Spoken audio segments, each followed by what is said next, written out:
আরে দারুণ তো! পিপিলিকা রানী খুব খুশি হয় আর বাকিরাও খুব আনন্দে লাফাতে লাগে।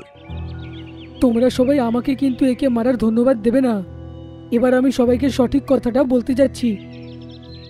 এটা শুনে লম্বু হরিণ আর বাকিরাও খুব ভয় পেয়ে যায়। জাদুকর ঈগল, সামনে এসো। এটা শুনে জাদুকরি বাজ পিপিলিকা রানীর সামনে আসে, যাকে দেখে পিপিলিকা রানী অবাক হয়ে যায়। তারপর ছোট হরিণ ওনাকে সব সত্যি কথা বলে দেয়।